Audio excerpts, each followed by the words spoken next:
20।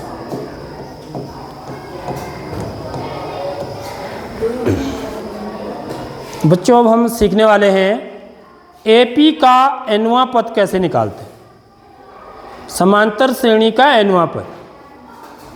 एनवां पद का क्या मतलब होता है पहले हम ये समझेंगे, ठीक है, और इसकी ज़रूरत क्यों पड़ती है। ठीक, जैसे मेरे पास एक श्रेणी है, समांतर श्रेणी 2 4 6 8 10, ठीक है। यदि मेरे से कोई पूछे कि इसका 50वां पद क्या होगा, 50वां पद या 100वां पद पूछे या 500वां पद क्या होगा इसका, तो मुझे क्या करना पड़ेगा, उतने आगे तक इसको बढ़ाना पड़ेगा। 500वां पद पूछ रहा है कोई, तो मुझे क्या करना पड़ेगा बच्चों, इसको 500 पद मुझे लिखने पड़ेंगे, तब मैं बता पाऊंगा कि 500वां पद इस श्रेणी का, इस समांतर श्रेणी का क्या होगा। तो क्या ऐसा सूत्र बन सकता है जिससे कि हम कोई सा भी पद निकाल सकें, 1000 पद, लाखवां पद भी निकाल सकते हो तो, ठीक है। वही जो जनरल पद होगा उसको एनवां पद बोलते हैं, ठीक है। एन की जगह पर आप कुछ भी रख करके यदि 10वां पद निकालना है तो हम एन की जगह पर 10 लिख देंगे, तो 10वां पद क्या होगा ये पता चल जाएगा। यदि मुझे 60वां पद निकालना है तो मैं एन की जगह पर क्या लिख दूंगा, 60 ही लिख दूंगा, तो मुझे 60वां पद पता लग जाएगा, ठीक है। तो ऐसा हम सूत्र एक यहाँ पर ढूंढने वाले हैं, ठीक। वो सूत्र आप खुद भी बना सकते हैं, ठीक है। वो सूत्र कैसे बनता है ये भी मैं आपको बताना चाह रहा हूँ, ठीक है। तो देखिए, जैसे एक समांतर श्रेणी होती है हमारी, इसको मैं मिटा देता हूँ। अभी हमने इस पर चर्चा करी थी कि जो हमारी समांतर श्रेणी होती है उसके जो पद होते हैं बच्चों, पहला पद क्या होता है, ए, दूसरा पद क्या होता है, ए धन डी, ठीक है। ये मेरा क्या है बच्चों, पहला पद है, ये मेरा क्या है, दूसरा पद है। यदि मैं तीसरा पद लिखूं A3 तो ये क्या होता है, ए धन 2D। यदि मैं चौथा पद लिखूं A4, A+3D। समझ में आ रही बात। तो यहां पर हो क्या रहा है जरा सा ये देखिए, क्योंकि वही चीज इसने बता रखी है। यहां पर मैं आपको थोड़ी सरलतम रूप में और बताना चाह रहा हूं। जब मैं पहला पद निकाल रहा हूं तो मेरा D कितना है, 0 है, मैं इसको ऐसे भी लिख सकता हूं ना, 0D। जब दूसरा पद निकाल रहा हूं तो D कितना है, 1। यहां पर 2 है तो यहां 1 है, सीधे सीधे ये समझो बात, है ना। देखो यहां पर मैं 2 लिख रहा हूं तो यहां पर 1 आ रहा है, यहां पर 3 लिख रहा हूं तो यहां पर 2 आ रहा है, यहां पर 4 लिख रहा हूं तो यहां पर 3 आ रहा है। यानी कि क्या हो रहा है, समझ रहे हो बात। यदि मैं 5वां पद निकालूंगा A5 तो क्या आएगा, A+4D, यानी कि यहां पर 5 आया तो यहां पर 4 आया। अब मैं nवां पद निकाल रहा हूं AN, तो यहां पर N आया, तो A तो सब जगह आ रहा है, देख लो A सब जगह आ रहा है, देख लो आ रहा नहीं आ रहा है, सब में आ रहा है, तो A तो आएगा ही आएगा। फिर क्या आएगा, धन भी आएगा, ठीक है। अब यहां पर कितना आएगा बताओ, यहां पर D भी आएगा ही, इस जगह पर कितना आएगा ये बताओ, कितना D होगा।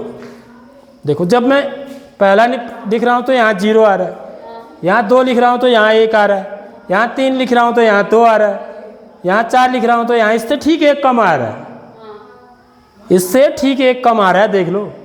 यहाँ पर 5 लिख रहा हूं तो यहाँ पर 4 आ रहा है, तो यहाँ पर N लिखा मैंने तो यहाँ पर क्या आएगा, 0 आएगा। यहाँ पर यदि मैंने N लिख दिया तो यहाँ पर क्या आएगा, 1 कम, किससे किससे 1 कम, अच्छा। इसको आगे बढ़ाते जाएंगे ना, छठा पद, 7वां पद, 8वां पद, तो लास्ट में मुझे जो पद मिलेगा nवां पद, nवां पद को क्या लिखूंगा मैं, an लिखूंगा। तो a तो होगा ही, देख लो है, धन d भी होगा ही, लेकिन इसके आगे से गिनती चल रही है, देखो है 0 1 2 3 4, तो तो यहाँ पर 0 कैसे आएगा बताओ जरा, तुम बोल रहे हो? हाँ, अब हो गया फिर। इसका मतलब आप जो जवाब दे रहे हैं उसका कोई आपको लॉजिक समझ में नहीं आ रहा है।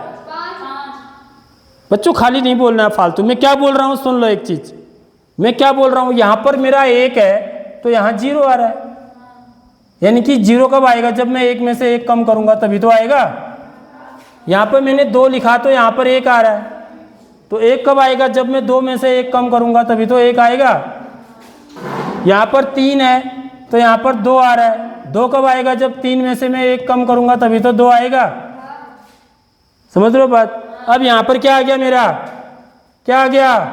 ये 4 आया, 5 आया। अब यहाँ कहाँ तक पहुँच गया मैं? n तक। तो यहाँ कितना आएगा पूछ रहा हूँ मैं? n-1 आएगा। ये बोलो फिर, 1 कम आएगा।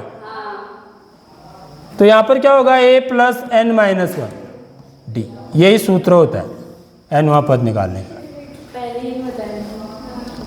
nवां पद निकालने का यही सूत्र होता है, a plus n-1 into D, इससे 1 कम। ठीक है। अब आप देख लो यहाँ पर यदि मैं चौथा पद निकालता हूँ, देख लो, यानी कि बराबर 4 रख दूँ मैं। चौथा पद निकालने के लिए क्या करूँगा? n बराबर कितना रखूँगा? 4, तो a4 लिखूँगा।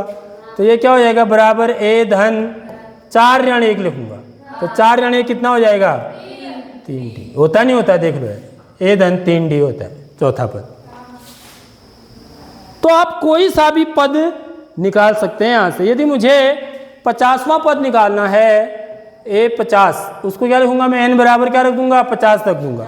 तो यहाँ पर मेरा क्या बन जाएगा सूत्र? a धन 50 माइनस 1 कितना? 49 d। देखो 50वां पद भी निकाल सकता हूँ मैं, बशर्ते मुझे क्या पता होना चाहिए? एक तो a पता होना चाहिए और दूसरा क्या पता होना चाहिए? d पता होना चाहिए। मेरी बात आ गई समझ में? ठीक है। अब हम इसके प्रश्नों पर जाएंगे। ठीक है।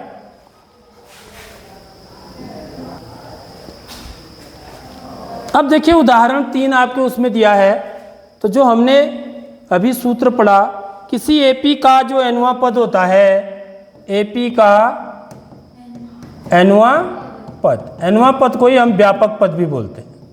ठीक है, जिसको कि हम किससे दिखाते हैं? an से। तो इसको निकालने का सूत्र क्या बन गया बच्चों हमारा? a plus n-1 into D. ठीक है, इस सूत्र का प्रयोग करते हुए हम, यह प्रश्न है देखिए, AP 2 7 12 डॉट डॉट का 10वां पद ज्ञात कीजिए। तो इस AP का मुझे क्या करना है? 10वां पद निकालना है। क्या होगा? तो कैसे हल करेंगे? देखिए, इसमें AP का प्रथम पद जिसको कि हम किससे दिखाते हैं? A से। कितना है? 2 है। सार्वांतर, अब हम सार्वांतर निकालेंगे। सार्वांतर बराबर क्या होता है? d बराबर a2 माइनस a1, यानी कि 7 ऋण 2। ठीक है, बराबर क्या आ जाएगा? 5। ठीक है। अब क्योंकि an बराबर क्या होता है? a प्लस n-1 d होता है, तो यहाँ पर मुझे 10वां पद निकालना है। तो मैं n की जगह पर क्या रख दूंगा? n बराबर 10 रखने पर AP का,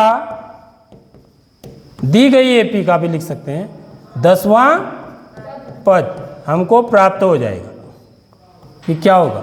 ठीक है, तो a 10 हो जाएगा, n की जगह पर 10 लिख दो यहाँ पर, बराबर a धन 10 ऋण 1 गुणा d। ठीक है, समझ में आ रही बात? बिल्कुल सूत्र में रख रहा हूँ। अब a का मान कितना है? 2 धन 10 ऋण 1 कितना हुआ? गुणा d का मान कितना हुआ? 5। तो ये कितना हो जाएगा? 2 धन 9 पंचे 45 में 2 जोड़ेंगे 47। तो इसका जो 10वां पद होगा 47 होगा। ठीक है, 10वां पद क्या होगा? 47 होगा। अब आप चेक करेंगे, देखिए हम चेक करेंगे यहाँ पर, इसको आगे बढ़ा के देखो, इसको मैं वैसे ही चेक करता हूँ। ठीक है, 2 है, 2 के बाद 7 आ रहा है, फिर 12 आ रहा है, इसके बाद क्या आएगा, इसमें कितने का अंतर है, 5, 5 का अंतर है ना। 12 5 17, 17 में 5 जोड़ो 22, 22 में 5 जोड़ो 27 में 5 जोड़ो 32, 32 में 5 जोड़ो 37, 37 में 5 जोड़ो 42, 42 में 5 जोड़ेंगे 47। ठीक है, अब देखो ये 10वां पद है या नहीं है।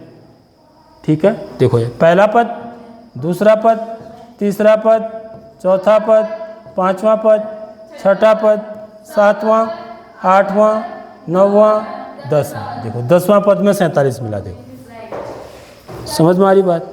तो अब ये सूत्र हमारा क्या मदद करेगा, देखो इस सूत्र की मदद से हम कोई सा भी पद बहुत आसानी से और जल्दी निकाल सकते हैं। यदि 150वां पद निकालना है तो भी मैं बड़ी चुटकी में निकाल सकता हूँ। a धन 149 गुणा d, 50वां पद क्या होगा, ये ऐसे मेरे को लिखने की जरूरत नहीं पड़ेगी। ठीक है बच्चों, आगे बात समझ में है।